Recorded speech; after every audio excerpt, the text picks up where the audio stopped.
Hey everyone, this is Brian from ActiveMelody.com. Well, in this week's guitar lesson we're going to take a look at a laid-back, funky groove that's split into two parts. And if you'll notice in the intro, I started with the rhythm track, and that's what we're going to learn in this video. So part one will be the rhythm, and there's a lot that we're going to cover. I'm going to go through the right hand and what the right hand is doing. There's a lot of muted strums.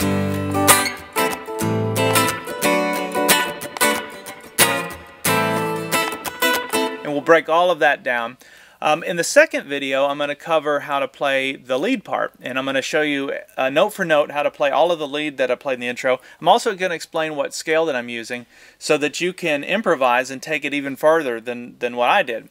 And that's really the goal, is to take this stuff and get the concept and then expand on it and take it in its own direction. I think that's when you're really playing, is when you're doing that. So if you want to watch the part 2 video as well as download the tablature and the jam track, which is a lot of fun to play. You can play for hours with this jam track. It's very intoxicating. It's one of those things you just kind of don't want it to stop.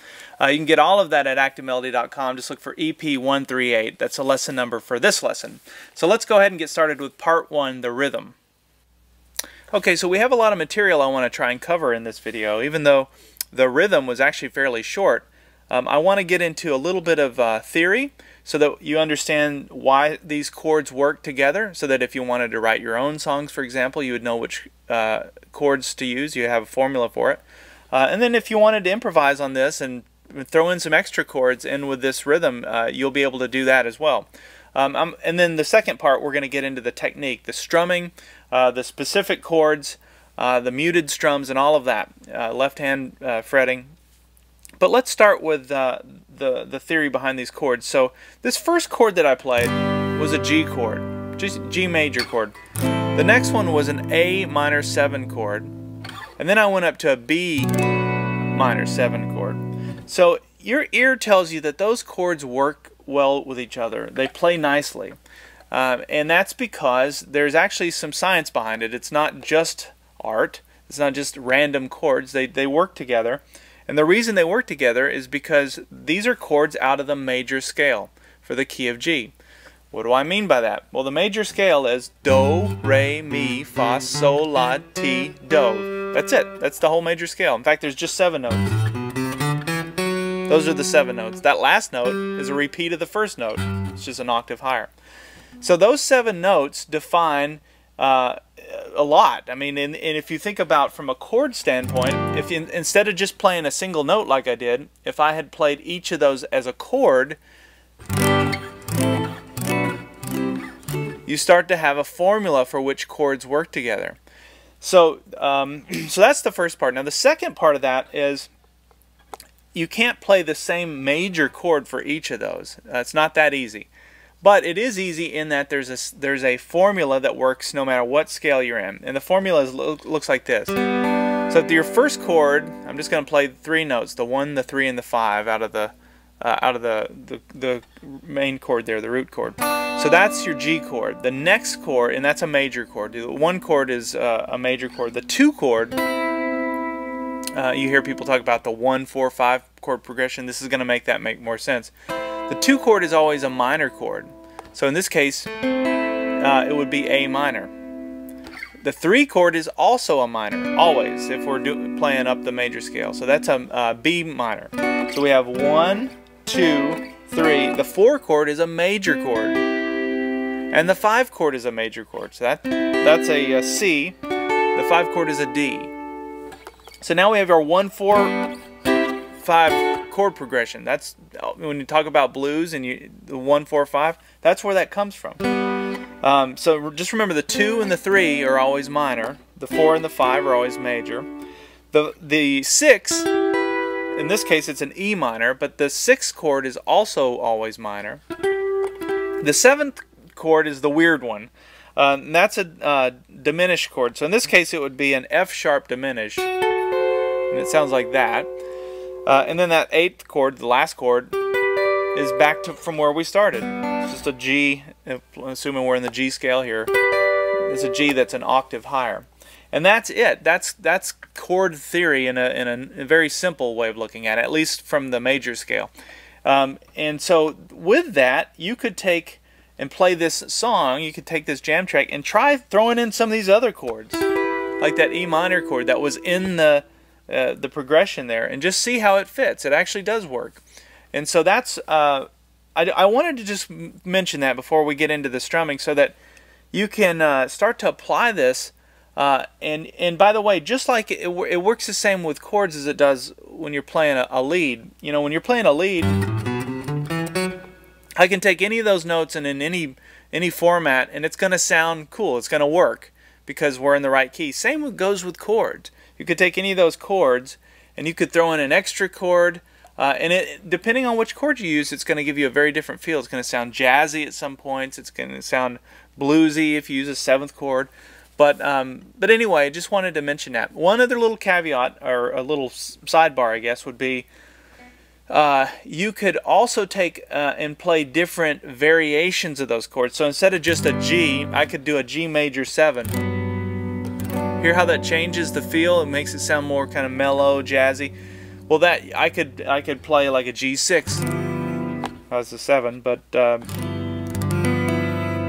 you know, so that changes the feel. These are, as long as they're all major, because that first chord is a major, it works, and same with the others. So that's why so the first chord is a G major chord, but that second chord was an A minor 7. I could have just played an A minor, but I played an A minor 7th because it's part of the A minor family. So I could do any variation off that.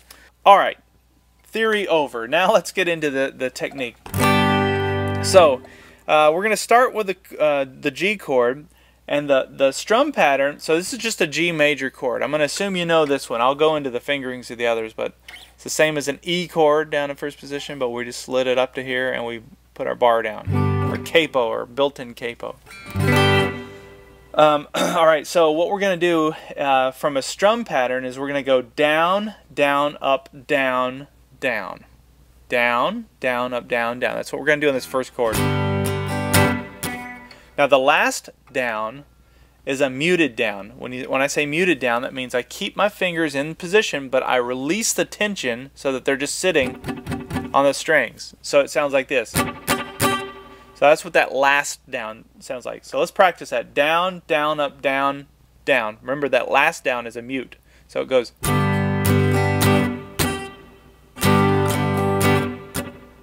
Down, down, up, down. Okay? Now we're going to come up to the A minor 7. Here's how you finger it. Bar the 5th fret, all 6 strings, and then you just put one more finger down here on the 7th fret, 5th string. That's a minor 7 chord. Beautiful sounding chord. I love that chord. It's actually a lot easier to play even than an A minor chord. It's the same as an A minor chord, in fact. You're just removing your pinky. And that's what gives you the 7, or for the minor 7. And I can go into that too at another lesson, and we'll go into how chords are built. Very similar in theory from what we just talked about. Okay, so we have the down, down, up, down, down. Now when we come to this chord, I'm going to play this strum pattern. You may want to write these down if you need to. If you're a premium member, you'll have the tab, so you'll be able to follow it that way. But the strum pattern here is up, up, down, down. Oh, let me try it again. Up, up, down, down. And then we're going to do a down, up. That last down, up is a mute. So let me play it for you. We have up, up, down, down, down, up. Up, up, up, up, down, down, down, up.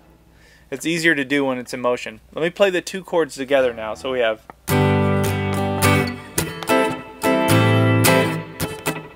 Let me do that slowly.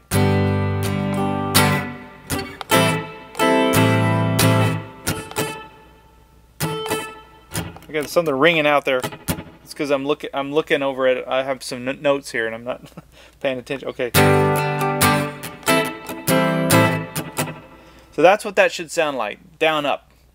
Now, we're going to move on to the next chord. The next chord is the same exact chord shape. Now we're just up here. We're playing the B minor 7 chord.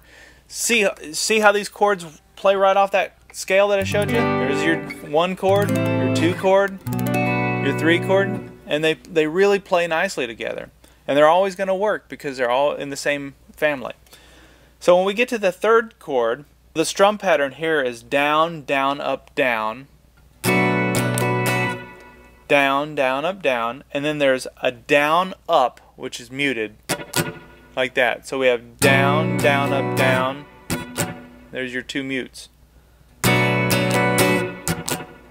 Let me back it up from the G. We have, and then here's the 3rd chord. Okay?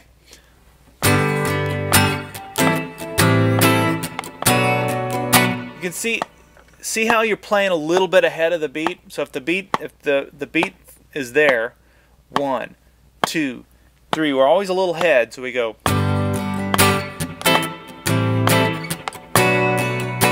And you can tell it just has a groove. And once you get that going with your right hand always stays in motion, by the way. You never break that motion. Even when you're not playing, whether you're playing a note, a strum, like a muted strum, or nothing, you keep the momentum going in your right hand.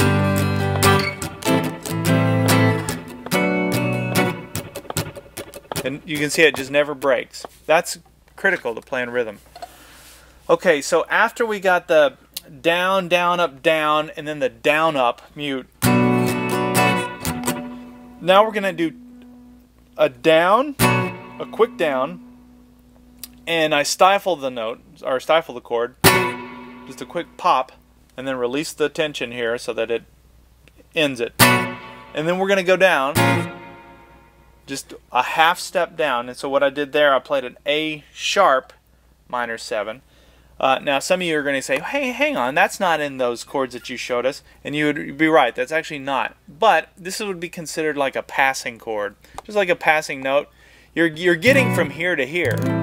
And so there's this natural fill in the blank chord, and that's what that is. So that it does work to fill in the blank with chords as well. So that's all that is. So you have bop, bop, and same chord shape on all 3 of these.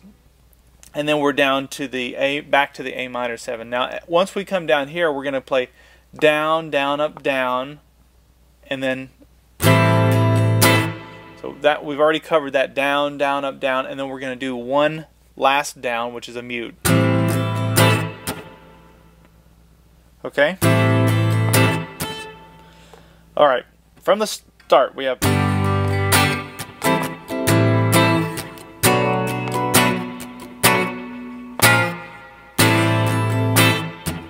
So after you play down, down, up, down, the muted down, then I did 3 upstrokes, and watch this. I add my pinky to the 7th fret 1st string and play that. And when I'm doing that upstroke, I'm not playing the entire, all 6 strings. You could, but that would be hard to do. So I'm just grabbing what I can. If it happens to be the 1 string only, that's fine, or the 1 and 2. I think when I put in the tab, I put the 1, 2, and 3 string. But I went like this, up, and then took my pinky off and went up, and then did another upstroke. So there's 3 upstrokes in a row. And then the last note strum is a downstroke. So it goes like that. Ba, ba, ba, ba. You can see how those first 3 are upstrokes. Up, up, up, down. And then another muted strum to conclude that. Okay, so that seems like a lot, but it's not that complicated. Let me start from that A, from the first part. So we have down, down, up, down, muted strum, and then we go up, up, up, down, down. Let me put it all together without talking over it. We have.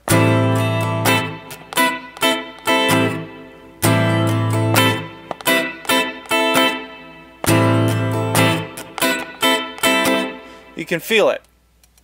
It just flows very naturally.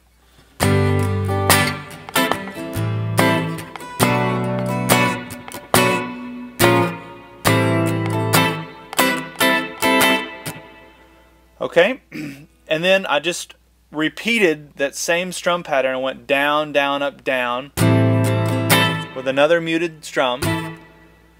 And then to conclude it, I came up here and played 2 chords, and it sounds like this. And that just gave it kind of a nice little break, and it has kind of a funky thing, a little bit of jazz thrown in. Let me explain these chords. This chord is a C6 chord. You could also argue it's an A minor chord in a higher position, and you'd be right both ways. But I'm calling it a C6 chord, and it is a C6 chord. So the chord, let me show you how to finger it. So here's how I think of it. I think of the D7 chord shape right there. So those of you who know how to make a D7 down in first position, you have that same little shape, but you have it here. So your pinky and your ring finger are on the 10th fret. Pinky's on the 2nd string, ring finger's on the 4th string, middle finger is on the 9th fret, 3rd string. That's that little D minor, sorry, D7 chord shape. And then I put my index finger down, my pointer finger down on the 8th fret, 1st string, and you're playing those top 4 strings. It's a C6 chord, a really nice sounding chord. This chord, actually, a lot of you will know this chord from Memphis, Tennessee. In fact, I think, now that I say that, that's probably why I threw this in here, because Memphis, Tennessee is also played in the key of G, and I think that's probably where I heard that. It's funny. Okay, so C6 chord. And why the C6 chord? Why would a C6 chord work? Well, think about it. We had G, A, B, C. And remember I said you could do different versions of it, so you don't have to just play a C major. So I'm playing a C6 chord. As long as it's not a minor chord, it's going to work. So there's your C6 chord, and then I slid up to a D6 chord. Same chord shape, we just went up 2 frets. And the way that you're going to strum this is like this. So it's up, muted strum down, another, and then we slide it up to the D6. There's another upstroke, and now we're going to do a down up mute. So we have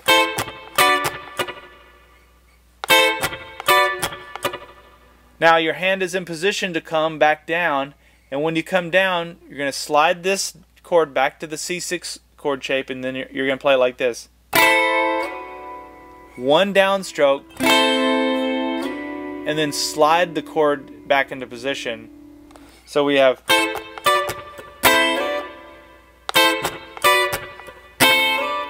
and then I did 1 last strum to get back to the G chord, and then the whole thing repeats.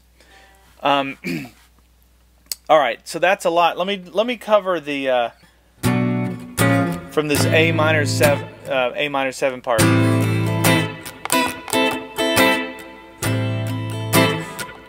One last little thing. Right before we get to the C6 chord, you'll hear 1 last strum. I don't know if I mentioned that.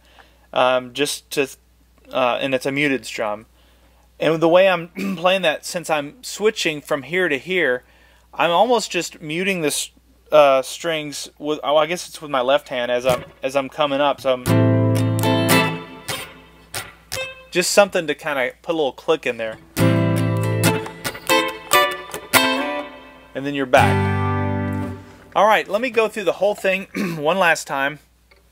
I'll do it slowly so you have one final reference for this. And then the way that you're going to want to practice this is, you know, if you have the jam track as a premium member, that's the best way. I've got a version with minus the rhythm, so you got the organ, the bass, the drums, and everything. Keeps you on tempo. It's a great way to practice. If you're not a premium member and you don't have that, set a metronome. That would be my advice to you. The time for this, by the way, is 85 beats a minute, so you could set your time on that. And if you can slow that down if that's too fast. But it's not fast. It's just sort of but it's got this real cool groove. You're creating a pocket, a groove.